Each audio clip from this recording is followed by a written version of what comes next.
hope you can hear me in the wind. It's 5:45 in the morning. Really beautiful out here.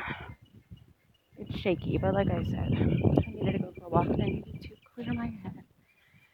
These nightmares that I've been having every night are getting so bad. I can't talk to anyone about it. I can't talk to my quote-unquote husband about anything important in my life, especially God, things like this. So bear with me if I sound emotional and erratic, okay? I don't want to go into the details of the dreams I've been having about going to hell and seeing things, and then following an angel and going to heaven and seeing things. I don't want to get upset again. But last night's dream was really bizarre. Oh, nice tagging, people. Maybe someone can help me interpret this. I just don't even want to think right now. But before I forget, this dream was all about water. And it was about children. So I was in this big building, and I hear people upstairs saying, we're trying to start the bathtub, but there's a leak. So every time they filled up the bathtub, it was leaking water. And so I ran up the stairs in whatever building this was, or home, or whatever.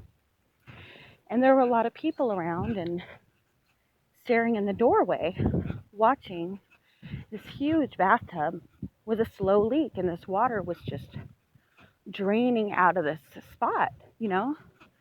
And I could clearly see where it was leaking from.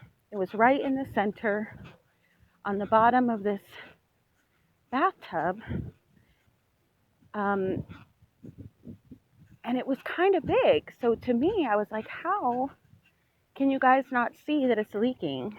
And why are you guys all just standing there in the doorway, not stopping it? Like, can't you see where it's leaking from? And they just looked at me, you know, and one lady said, I can see that it's leaking, but I can't tell where it's leaking from. And I was like, are you serious? The whole thing's going to flood. Like, you have to stop the leak. Can't you see it?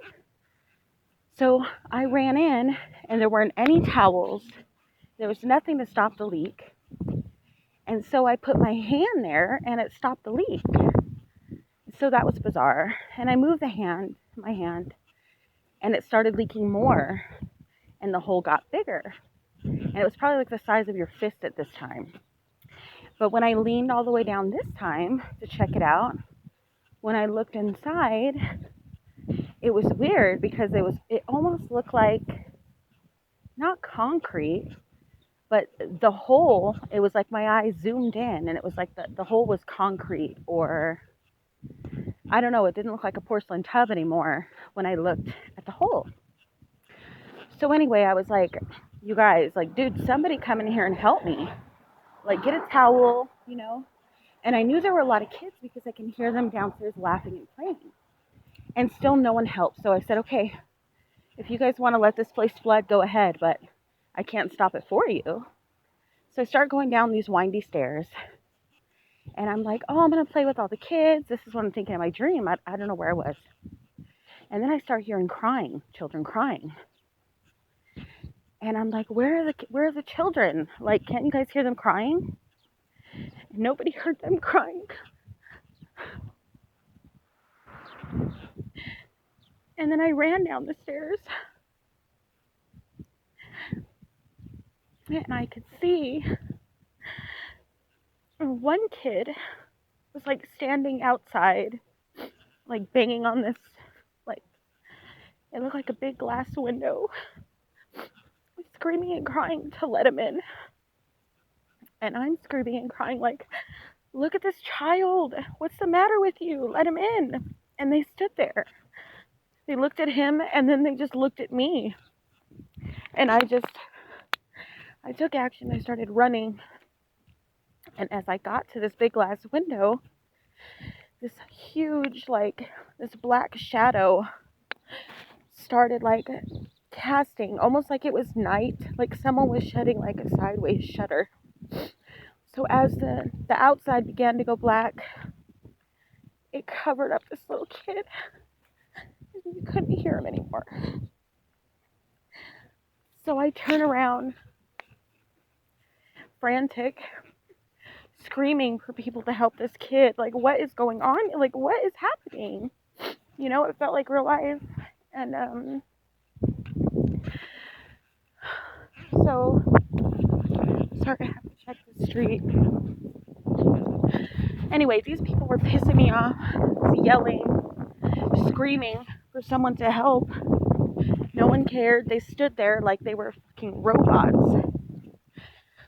So I'm running around and I hear 2 more kids crying. And this time, they were so little, they had diapers on. And they were outside. And I saw another floor-to-ceiling window.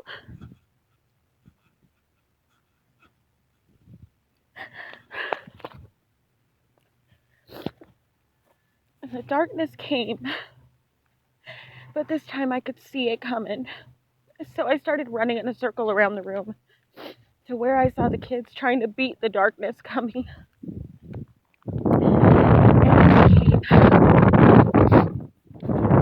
I saw that it was going to cover the first child, and I didn't know what to do, so I ran, and I propelled myself through the glass, and I knew I was going to end up into the darkness, but I needed to save that baby. After that, I woke up, so I said I didn't want to talk about a hell dream, but that sounds pretty hellish, huh? And I know it could mean a lot of things. I know one of the biggest ones is we need to save the kids of this world who are with so many twisted thoughts, twisted people raising them and influencing them. And I also know it could just be saving my own innocence or everyone else's innocence, or just saving the children of God. How no one's helping, no one sees anything. I don't know. But I needed to share it because it shook me up so badly. This was 2 hours ago and I'm still crying. It was so real. If you guys care to hear any of the other dreams I've been having that are insanity, some have actually come true and still are, let me know. I just needed to get this out because bottling this stuff up every night, suffering like sleep paralysis, and when I do sleep, it's torturous most of the time. I just don't sleep anymore, you know? So, just, I don't know, man. The dreams feel real, and reality feels like a dream. I don't know if anybody else feels the same, but as the days go on, I mean, just seeing people more clearly. I mean, my own family, my own husband, I can see manipulations, I can see lies, it's gross, you know? So, if anybody wants to respond, tell me what they think of this dream. Give me a little insight. I would love it, appreciate it. I'm going to let you guys go because you had to endure 9 minutes of panting and shaky walking on the street and crying. So happy morning Wednesday to you. And thank you, all you lovely people who take the time to even click on this video. Subscribe if you want or not, up to you, but God bless you guys for listening, for watching. Thank you. Talk to you guys later.